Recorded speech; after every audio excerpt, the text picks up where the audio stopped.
Hey, business veterinarians, how you guys doing? Welcome, Julia. Thanks for joining me. Thank you so much for inviting me. I'm delighted to be here. Julia is from Bramble Buzz.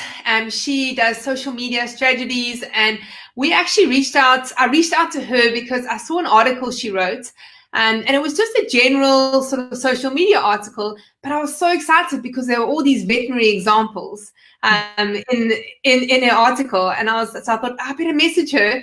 And it turns out you actually have quite a few veterinary clients, don't you? I do. I've been doing some work for a couple of pharmaceutical companies who, of course, sell their products into vets and at the same time try and support their veterinary clients with growing their businesses. So I've been helping them with creating training and creating webinars and things to support the veterinary practices, which, of course, at this moment in time is super important. For all of you guys that are online, welcome. Please just give us a little thumbs up and let us know where you are joining us from, where in the world. Julia, won't you tell our followers a little bit more about yourself? Thank you. Well, number one thing you probably need to know is that I'm a mum of 6 children, which means that I have no time. So I really empathise with everybody else who's feeling like they've got no time at the moment.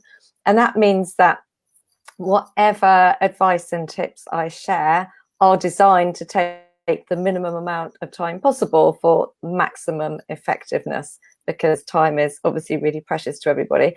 But I got into social media almost 10 years ago now, but my background prior to that was actually in forensic science. So I am a scientist by training. So I do align with the veterinary profession in that sense. And I got asked the other day when I was doing another interview, actually, how does forensic science lead into social media?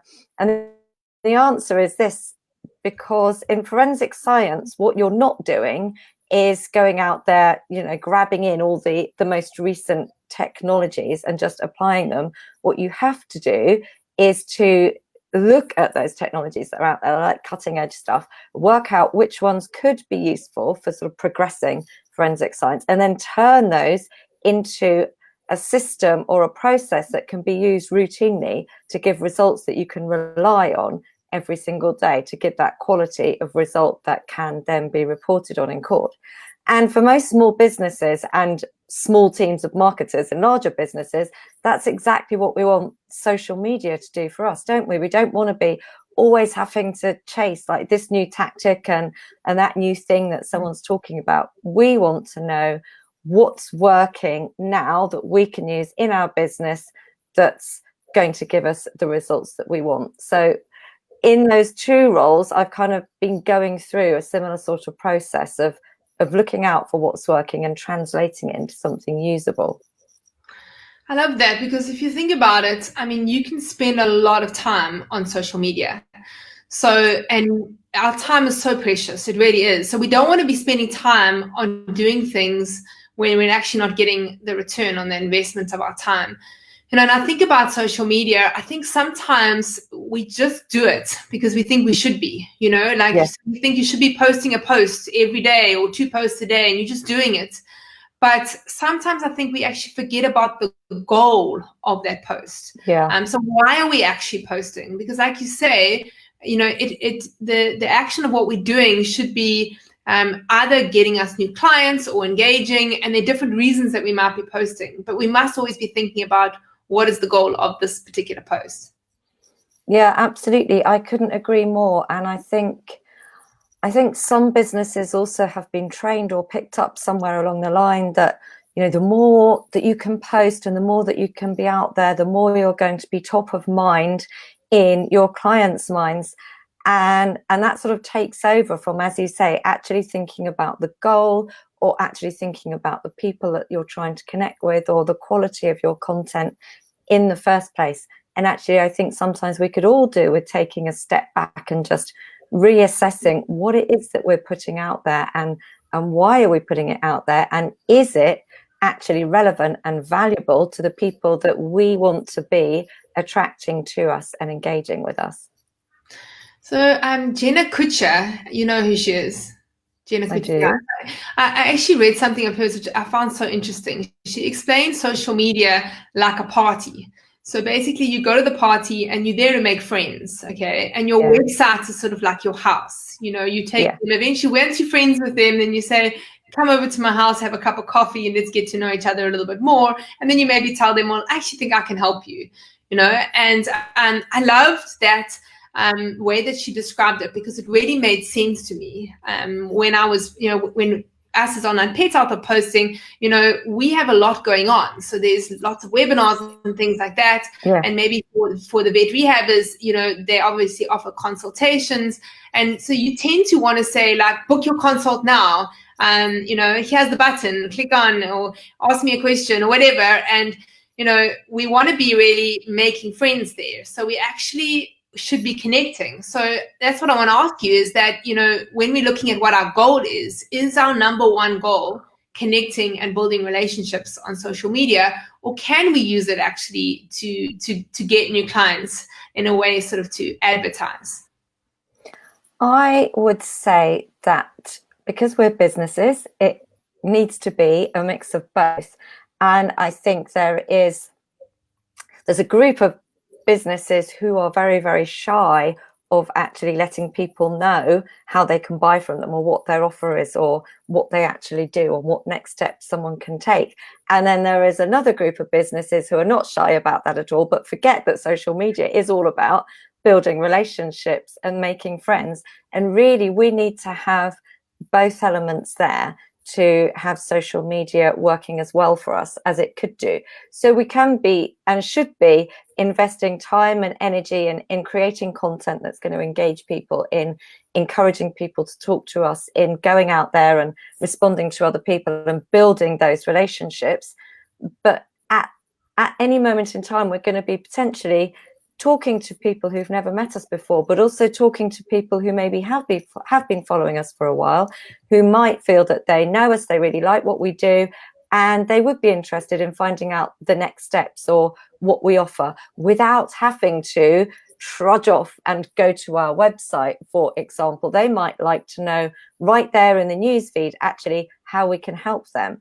So sprinkling the odd post through everything else that we do on social that lets people know how we can help, what our current offer is, or what the next steps are, or even that advertises, for example, a blog post or a webinar that they can come and join us on. That is really going to help those people who are ready to take that next step, who are ready to buy from us, because there's nothing more frustrating than feeling, well, yeah, I really would like to find out more about you or what you can do for me, and then having to sort of click 3 or 4 times to actually find the information. So yeah, both. So let's chat about content. So like what type of content should our vet rehabbers? Now remember, when vet rehabbers are a specific niche in veterinary where they treat cases that have musculoskeletal conditions. So we are a smaller niche within veterinary, but it's pretty similar to what vets would post. So what should we be posting? Well, the way to think about that question is to think about what questions would somebody have who's maybe never come across you before but could do with using your services. So what would they need to know and what would they need to feel in order for them to go from that position to becoming a client of yours? So they are going to want to know that you are an expert at what you do. They are going to want to know that other people think that you're an expert at what you do and that you do a really good job. They're going to want to know how you work, because different people are going to like the way that different people work with them, the way that services are offered, for example.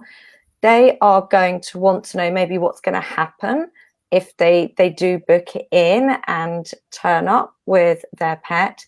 They're going to want to know potentially what your ethos is and what your vision is behind your business as well, because that's all going to help them feel connected to you. So if we can start creating content that falls into those buckets or those folders, if you like, and plan out to actually share that content on a sort of regular basis, so that we've got a little bit of everything in there, then that is a really good way to start. But remember also that people make friends and build relationships with people out on social media who appear to be friendly and who share posts that are like the posts that their friends would share. So, you know, the odd story about what's going on in the local community, the odd thing that will make us laugh, the odd blooper or error that's been made that you've put right, they can all help us to feel connected with you as well. And then, as I've already said, if you scatter in maybe some of your offers that you've got at the moment, or if you've got events going on, obviously there'll probably be online events at the moment, or whatever it is where someone can take the next step and start to get to know you a little bit better, then they give you broad ideas for the kind of content that you can create. I love that sort of behind the scenes type of thing, you know. So what do people expect if they came? So like, Yeah. as you're talking about that, I was just thinking, like, you know, showing somebody coming in and the first time that a dog goes in an underwater treadmill, for example, showing them the process, you know, as you're talking to them when you put the dog in, you know, how you sort of acclimatize the dog to the water, walk the dog through the treadmill a few times. So all of those kind of things, that's what I'm hearing you, is like those kind of things are great, because then they can see themselves in that client's shoes. Like, if I had to go, this is what would happen. Absolutely, because if you think about it from the prospective client's perspective, if they've never experienced that before, you know, and their dog is their world, then they're going to be feeling pretty nervous about that whole experience. And nerves can stop us from taking the next step, can't they? That fear of the unknown can very much stop us from taking the next step, and that might not, you know, that might not be the best thing for their pet. So the more we can encourage them to feel like they're part of us already, and they can feel comfortable and confident in their choice, then the more that's going to help them to make the right decision. So we obviously have, like, anything about dogs is always good, and pets, you know, whether it's horses, little furries. Yeah. So it's quite share worthy. And those people that are interested in what we do, when they are scrolling, you know, I know if I see any animal, I stop straight away, you know, and I want to have a look at it. So we tend to have a lot of images, a lot of videos with our patients. And what do you feel about having people in? Because I know that I've read in articles before, like, if there's a person's face, somebody's more likely to actually stop when they're scrolling. And because that's really the bottom line. We're trying to get them to stop with the scroll, right? Because there's just so many posts at the moment, and all you're trying to do is get them to stop. And it's usually the picture or the first part of the video or whatever they can see, and then they go to the text. So whatever your first image is, that's what's getting their attention.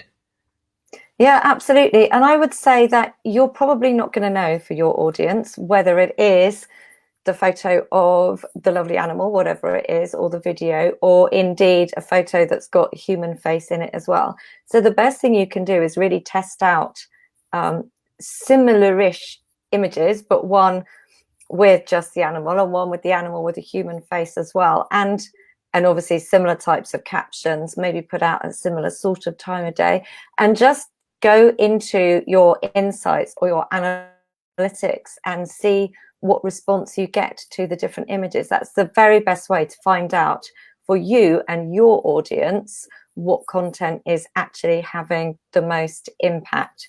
But do remember as well, I put a post out on Twitter, I think it was the other day, about this, that there will be a proportion of your audience who will just be watching your content, who may never respond, who may never even click to read more on the post or anything else, but could still potentially be your next client, or they could still potentially be talking about you to their next door neighbor or whatever. So always remember that there are those people who are just watching and considering as well, without necessarily letting you know about it. Yeah, because that's the thing, is how do you know when your content is actually reaching the right people?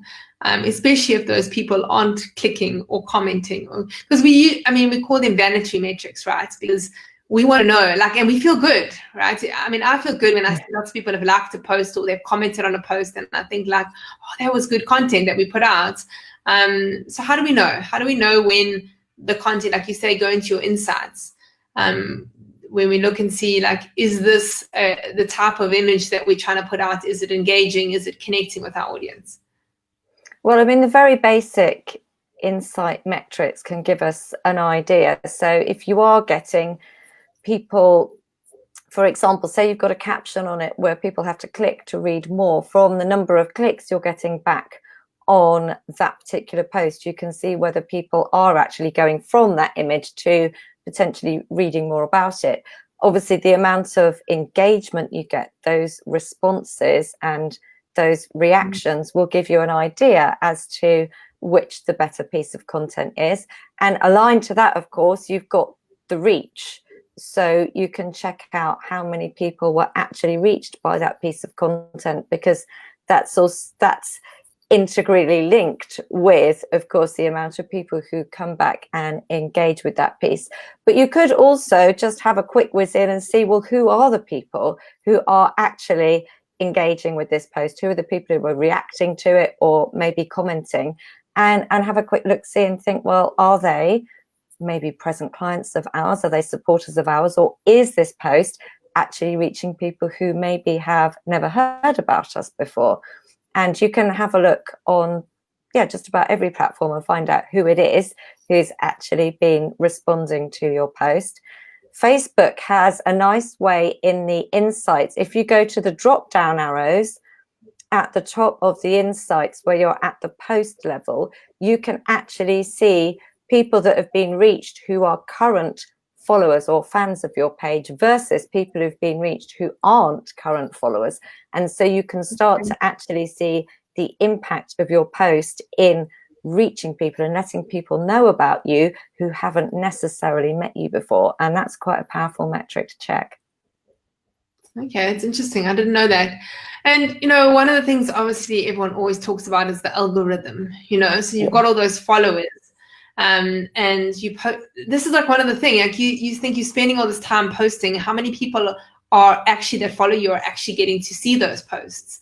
And then there are things that we do, right, that affect the algorithm. So if we post content that is not engaging or not interesting to our followers, then the algorithm, it affects the future posts that we have, because then there's like a score that we get that says, no, now you're not engaging, you're not posting great content.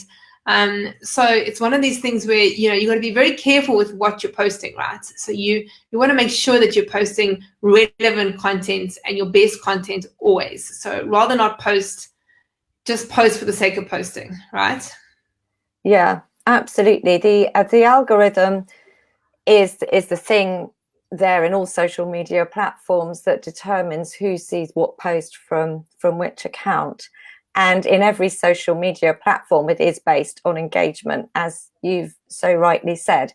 Sometimes we may need to post something, say, for example, we need to let people know about an event that's coming up, or we want to let people know about a blog that's there on our website. And we know that those aren't going to be necessarily the most engaging posts. But for us as a business, we need to post those out to encourage people to take the next step with us.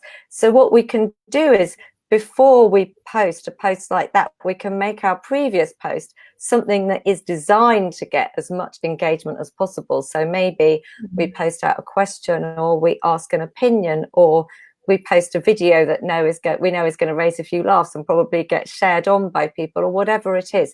Because then we can use that ripple effect that will be created by the algorithm that's going to go, right, this is great content because loads of people have responded. We're going to show the next post to, you know, many more people than we would have done otherwise. We can really make use of that to give a bump up to those posts that we need to post from our business perspective, but we know aren't necessarily that engaging in themselves. So we can have an effect on the algorithm that way.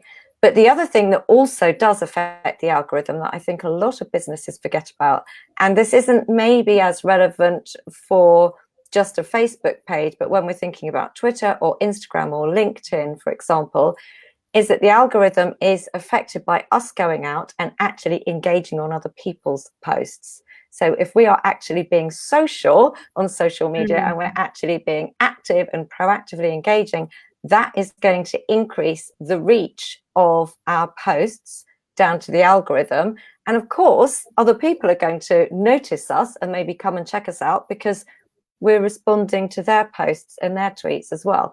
So that can really bump up the reach of your posts and therefore your impact. So that would be in their business Facebook page or Instagram page, or whatever. So they would be they would be commenting as if they were the business somewhere else. Yeah. So yeah, absolutely. Okay.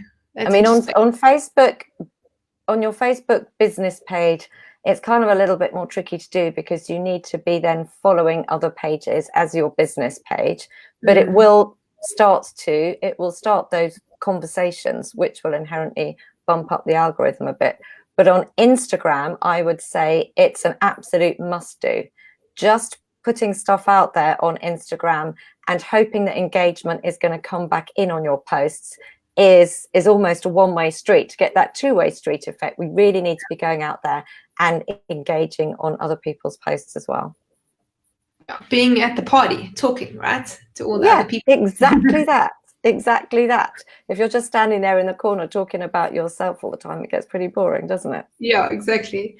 So I think one of the things you can do is, if you're on a desktop Facebook, and if you're in your personal capacity and you actually comment, there's a little logo on the side. Then you can click on that, and then it can say comment as, like for me, I can say comment as Megan Kelly or comment as Online Pet Health. So you can actually, if you're in your personal capacity, you can change who you comment on. So even if you're scrolling in your personal, or you see something, say you think, oh, maybe I should actually comment as my practice, then you can just go there and change that. And then you can write a comment. It'll actually come from your practice and not from you personally.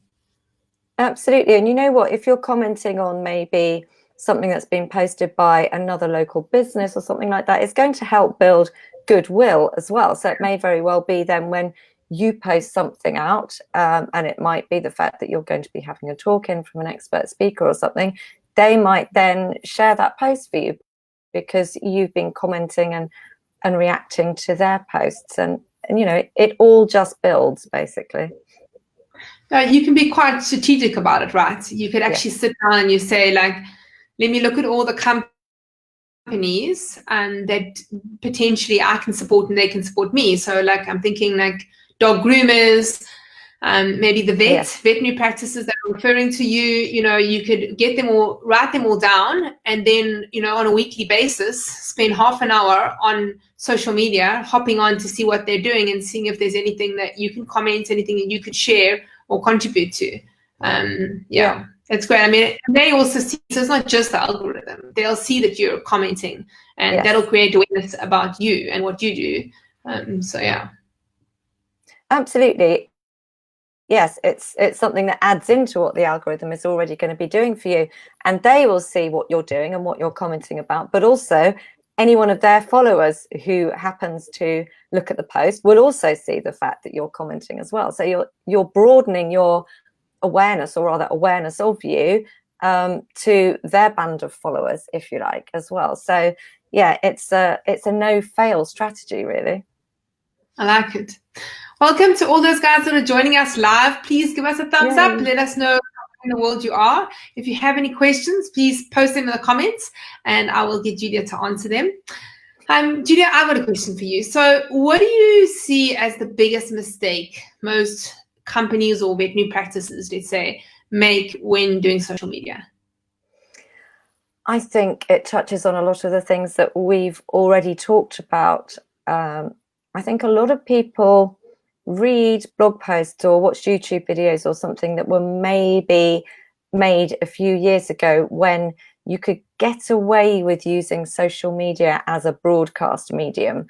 So you get a lot of companies and veterinary practices sort of putting stuff out there, but without thinking about actually going out there and engaging with other people, and also trying to encourage people to engage with their content. I think people just don't realize the importance of that engagement piece, and then they wonder why they're not getting the results that they wanted, allied with this school of thought that I've got to put out loads of content all the time because I want to be top of mind, I don't want people to forget me, and people then don't think about what it is that they post. They just put out stuff for the sake of it, and to me, like, there's nothing worse really, because when businesses do that, they're just adding to the noise that's out there on social, which is kind of horrendous to wade through anyway. So anyone adding to it with stuff that really is irrelevant and isn't going to add value isn't doing anyone any favors, and certainly not that business that's probably completely overwhelmed with this hamster wheel of trying to find content and put it out there.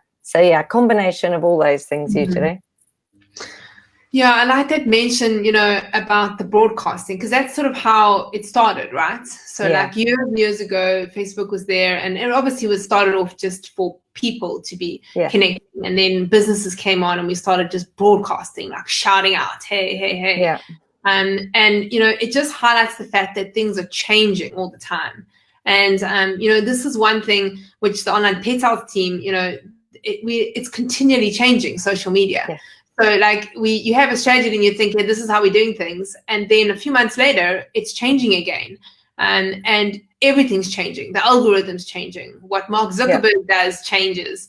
And so we have to just keep up to date with that, which is really, it's hectic to be able to have to keep up to date with all the changes, but you do have to. So you can't just say, this is how I'm doing it, and then 2 years later, still be doing it that way. You've got to be looking at how people are reacting and measure that off, and don't look at where you're getting all your information from. So like you say, if you're watching a video or a blog from 2 years ago, it might not be relevant now, as that's the way to do it.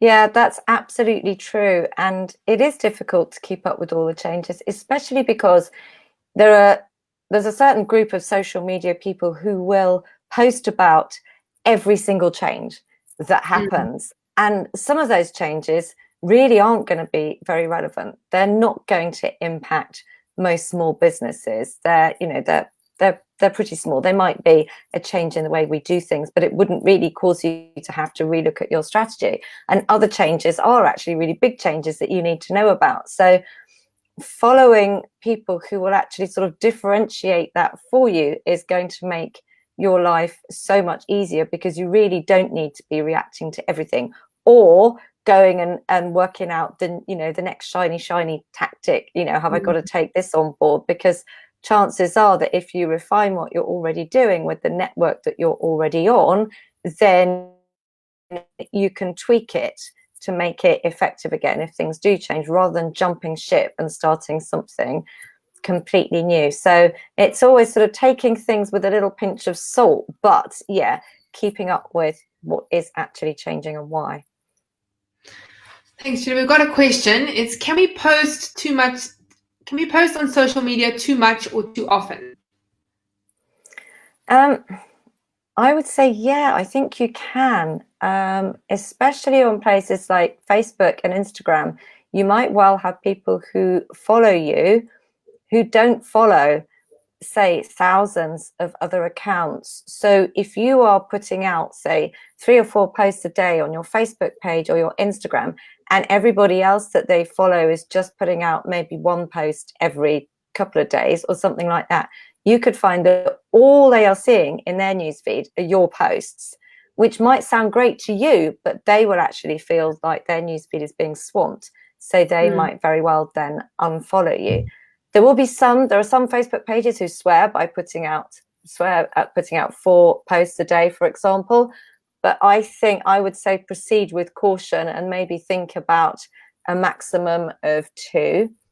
Same with Instagram. Twitter is completely different because it's a very fast moving platform. So you can easily put out 10 or 20 tweets a day, and that will be perfectly fine because it's accepted that that's the way that it is. LinkedIn, probably, again, a couple of posts a day, really, to be on the safe side. And how do you tell the difference between organic reach and paid reach? Okay, we can do that usually by checking out our insights, especially if you go to Facebook and go to Facebook Insights, you get this lovely little graphical effect where it will actually give you different colors depending on whether you've got the reach that you wanted organically, i.e. you haven't paid for it, or you've actually run an ad and paid for that reach. But all the social media networks will be able to break that down for you, the reach that you've got on a post that you've got because you've worked for it by networking and by encourage engagement, or because you've run an ad and got your reach that way. So organic is that's just from posting normally, and then obviously if you paid. So one of the questions that often comes up is that you can do Facebook ads. We're not going to dive into Facebook ads now, but there is always that little button on the right there that says boost posts. So should we be boosting posts? So the other day on Pet Health, we created some content, and I wanted people to see it, to see whether they were, what they thought of it. So I boosted some posts, and since then, since I've done that, my reach dropped afterwards. And so the team and I were thinking like, oh, do you think it could be Facebook? Now it's basically affecting the algorithm, because they think if I see that the reach is low, then I'm going to boost again. So it still hasn't come 100% right. It's a little bit better, but still not 100%. What do you think about boosting posts, and is it something that you recommend? Yeah, I have heard your experience recounted by other people as well, sadly. And I think, maybe Facebook is saying, or trying to encourage you to boost your posts again to get that kind of reach. But having said that, I think boosting posts is a very good idea to get the word out about who you are and what you do to an audience who hasn't already come across you. It's a very, very nice, easy way to do that, because you don't have to go into the full-on ads manager, which for many businesses and marketers is just too overwhelming to work through. You can literally use that boost post button. And if you are choosing to, for example, share a video, and you say, I want to get more video views, then for a very small budget, say $10, $15, you can actually get hundreds or thousands of views on that video, just say run for a week. And if you're just giving out maybe some useful information or showing behind the scenes, then all of a sudden people who haven't heard of you before are going to say, oh, this place, this practice is sharing information that's really useful. You run another one with a different piece of information or a different video, say in a week or a couple of weeks' time, and they get hit by that again in their newsfeed, and they, this is another piece of information that's really useful. And all of a sudden in their head, they just start to associate you with providing really helpful or useful or friendly information. So you're not going out there saying, come and buy from us all the time, but you're actually just sharing those posts that you would share on your page normally. So mixing it up a little bit between those categories that we've talked about, but getting them out to a broader audience than would otherwise be seeing your posts. So it's really a form of amplification, but a really quick and easy way of doing it. And then the question is do you boost the posts that are not doing well, or do you post the posts that are doing well? Because if they're not doing well, they're obviously not relevant, right? So, I would probably start off with those that are doing quite well, that are getting a good response anyway. But if there is stuff that you do want people to know about, then you can use the boost post button regardless, if you like. So that point, we were discussing a few questions back about maybe ramping up engagement a little bit before you put out that post that you want people to know about, your new blog post or an event that you've got coming up or whatever. You could use boost posts to boost some of those posts occasionally, even though they won't necessarily have got masses of organic engagement. There's something that's important for your business to share from your business perspective. So there's a reason that they should be boosted as well. And also, of course, that's something that don't feel bad about putting out offers or letting people know about the next step with working for you. Because as we already discussed, that could really be helping them to make the best decision for them. So don't stop yourself from boosting a post that is more business focused. But if we keep most of those boost posts about content that's of value, then it's a great way to be meeting people and introducing them to your practice. Here's a great question. I find that people love to comment on controversial topics and allow for a lot of engagement. Is this a big no-no? I would say it depends on you and your audience, and also, if you like, what you've decided that you've got in place in terms of brand guidelines, which sounds very grand, but if you actually decide as a practice how far you are going to go down some controversial topics, I think it will really help you to answer that question yourself, because you could get people discussing stuff that isn't actually necessarily emotionally impactful at all, in which case I would say, go right ahead. It's just going to be, you get discussions about whether people like iPhones or Android, for example, and people will go on and on and on forever discussing that, but no one's going to get really upset by it.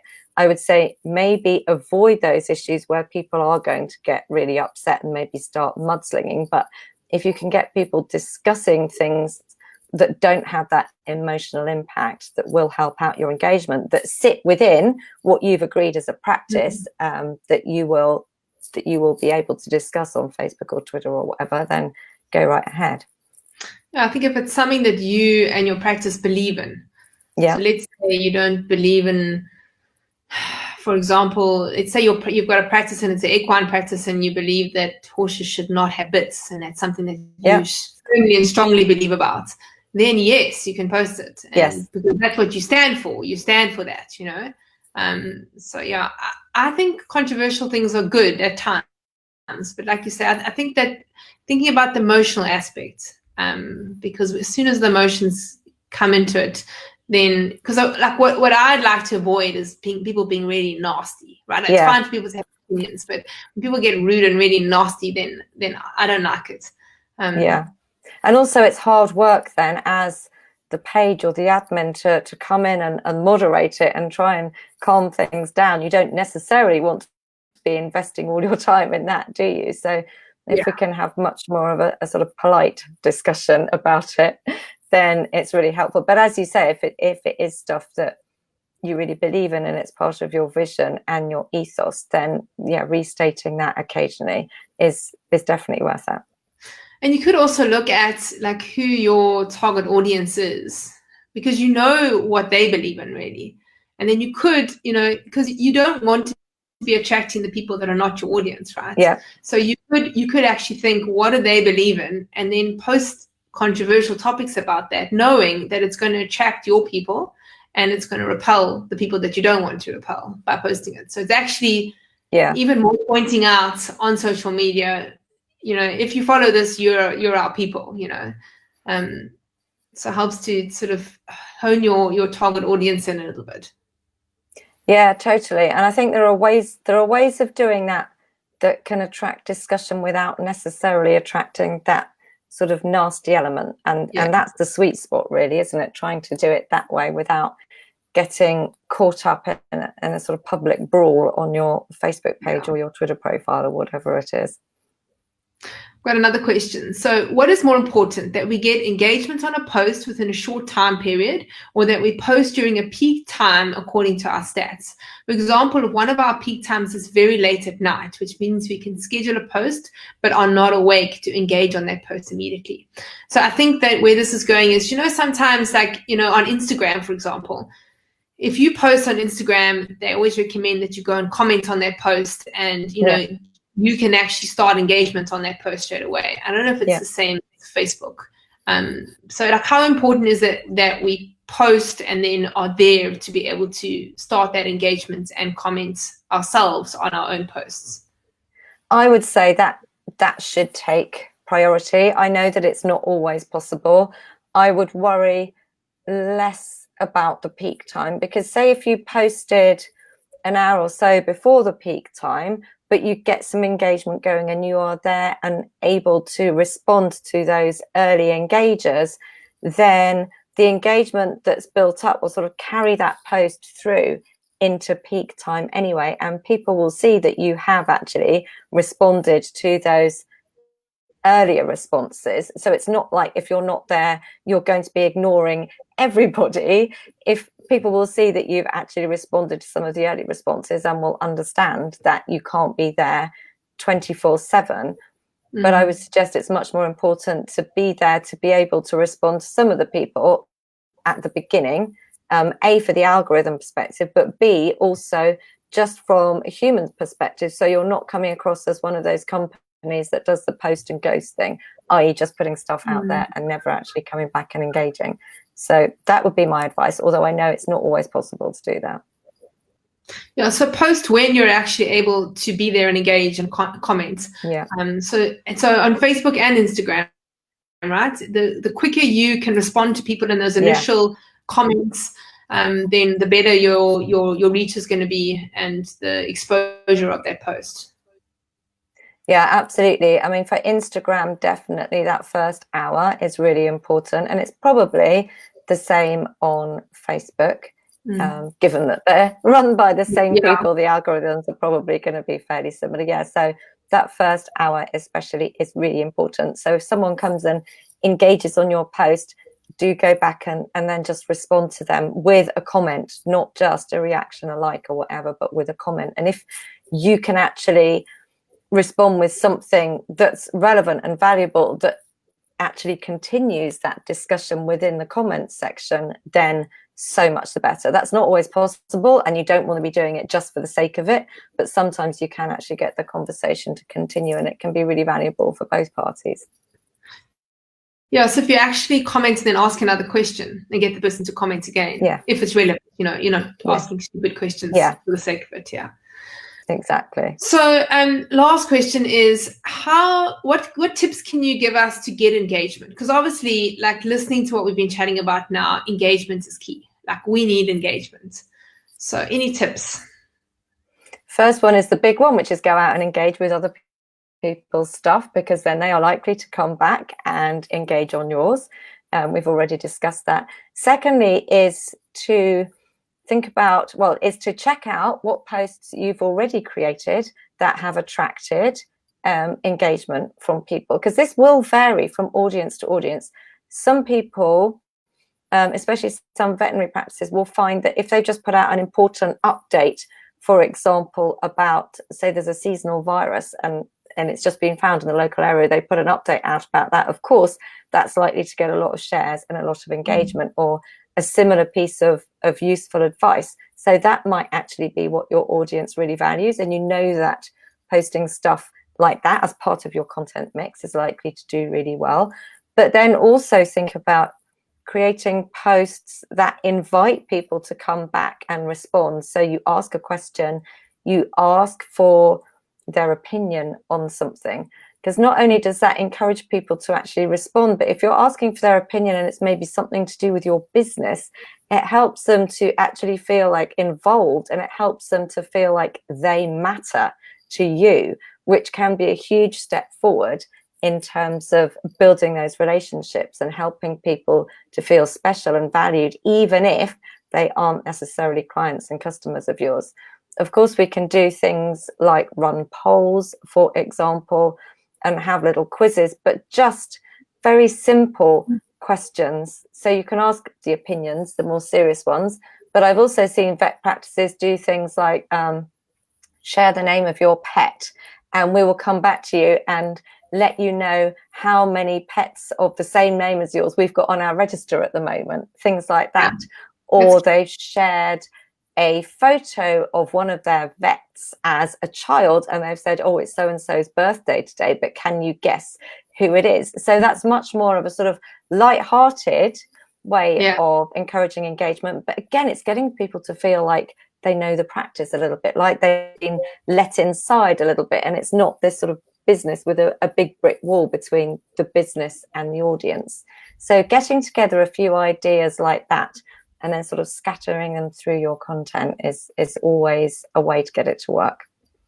Yeah, I love that. And I love the one to get them involved, So like you often see like companies will say like, we're changing our logo, like 1, 2 or 3, like you get, like say which one. And so you have a part to play in it. So like, I mean, you guys could be, let's say you guys are deciding to paint the practice again, like this color, this color, let them vote and then paint. I mean, obviously choose colors that you want and you can't decide. And then you paint the one, whichever they voted on social media.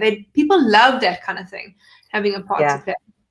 Absolutely. And it can be something really quite inconsequential, like, I don't know, the name of a soft toy that's sitting in reception or something like that, or the charity, for example, that you're going to fundraise for. Again, it can then lead on to something physical that actually happens. Or it could just be, you know, what information would you like us to include in our next blog post or our next helpful video, or what questions have you got if we're going to be running this Q&A, for example. If you've got enough of an audience that, you know, could be there at one point in time, then running a live Q&A session, or indeed a Q&A session that's going to happen at a certain time. It doesn't necessarily have to be live. That can be a great way to build up engagement as well. You could be saying, I'm going to be doing some Facebook Lives. I'm always trying to get the vet rehabbers to do Facebook Lives. So I'm going to be doing some Facebook Lives. What topics would you like me to cover? And they can, you know. So I know we did. So Erica's asked a question, and we did mention it. But she mentioned about how many times you should post on Facebook, Instagram, and then also talking about stories. And so one thing we didn't touch on. So Erica, do you want to just summarize quickly the number for Erica, because she wasn't here earlier, and then if you can just touch on how many times we should be posting on stories. Okay, yeah, I was suggesting between 1 and 2 posts a day on your Facebook page and on Instagram, just to make sure that you're not swamping the newsfeed of people who may only be following, say, a smaller number of accounts and accounts that don't post that regularly. And stories, yes, that's one of these things. We're talking about the fact that social media does change, and stories is one of the ways that social media is changing at the moment. And we know that probably in the not too distant future, the idea of having a news feed is going to sort of going to take second place really to this idea of stories format, which, if you haven't come across them, are images and very short video snippets that are posted out either on Facebook or on Instagram, coming to Twitter, coming to LinkedIn, and also coming to Pinterest, as a way to share your content. The idea behind these stories is that very differently from the newsfeed, your content will only stay there for 24 hours. So they have a very different feel to them. People feel much more closely aligned with you when they see your stories, because it feels like something that's a bit special that you shared, because it's only going to be for that 24 hours. But so it means that each 24-hour story will generally be made up of a number of segments. It won't be one specific post. So you might be taking people through how to do something, you might be taking people through a day in the life of, or you might be taking people through a series of question and answers or expert tips on a certain thing. There are lots of ways that we can actually use stories. I would say when someone comes to click on a story that's been posted by a brand, or a person, what you do is you see at the top, you see a series of dashes, and that tells you how many little segments are there for you to take on board, how much is being posted at that particular time. And if you see about 20 little dashes going across the top of your screen, the chances are that you're going to be put off even starting going through that story, because you know you're going to be sat there for, I don't know, maybe 5-10 minutes going through all that content. And the idea is that stories are really quick and easy to consume. So I would say have a maximum of 10 little segments in your story. But what you can do, and what stories are fab for, is that they give you really detailed analytics. So you can actually see who has watched every single part of your story, but you can also see at what point people leave. So by watching your analytics, again, on your stories, you can start to build up a picture of actually what your audience likes, what they're interested in, what keeps their attention, and actually at what point they leave. So you can actually start to answer that question for yourself. But yeah, maybe 6 to 10. If you're really stuck with content that day and you want to use stories and you've only got 3 bits, don't worry, just put them out still, but don't go too far the other way. I love using the stories for behind the scenes. Like just before we went on now, when I was waiting for you, I did a quick recording, with my phone. Yeah. And I put a story saying, I'm waiting for Julia. We're here. Come join us, guys. So is she ever going to turn up? Yeah. Is she going to turn up? They are great. The whole idea about 2 minutes to spare. I was like, what are we going to do? Julia, thank you so much. It's been really, You're really very welcome. And how can people find out more about you and what you do? Well, my website is bramblebuzz.co.uk.